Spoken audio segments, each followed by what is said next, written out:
Marketing for artists is the hardest thing on earth, because most artists, I shouldn't say most artists, some artists have a hard time because of the expression I was talking about. When we express our emotions, sometimes we have a hard time expressing our emotions verbally.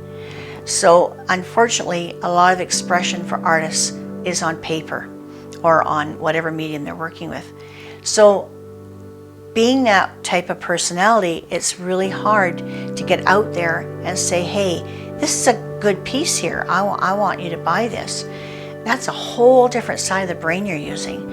And it's so difficult. It's so difficult to even think that it's something that somebody'd want. For instance, if I didn't have a lot of confidence, I would say, well, who wants that dumb picture?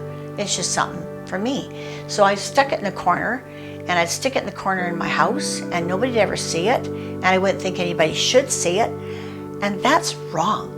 I mean, I always say, don't put a talent under a chair. It's not for that, and it's not talent. It's hard work. People get the wrong impression with art. They think, oh, you're so talented. Well, that is a pile of crap. I mean, nobody has talent in art. It's hard work, just like learning a piano, just like learning to play a guitar. It's hard work. You don't look at a piano player and say, oh, you're really talented. You say, you really worked. You realize that person really worked hard at that piano and worked for a lot of years. And that's the same with art. So it's not talent, it's hard work. Keep working at it. But you know what? Some of your first time childlike pieces are really fun because we're not hand in when we're a child. And I found that when teaching children, they're not intimidated. They'll do crazy stuff. It'll look really cool. So don't hide your talent. Don't hide your art, I should say, not your talent. I should say your art. I correct myself there. But just don't hide it. Let it be, and try to have courage. Maybe your first pieces you could sell to your relatives, or not sell, but even just give them as gifts. Most of my first piece of art, probably the first dozen, I gave away. And it's because somebody said, oh, Doreen, I really like that. It'll go in my house. And it fit into their decor, the colors. So they wanted it. I was okay with that. I was okay with that. And that gave me the confidence.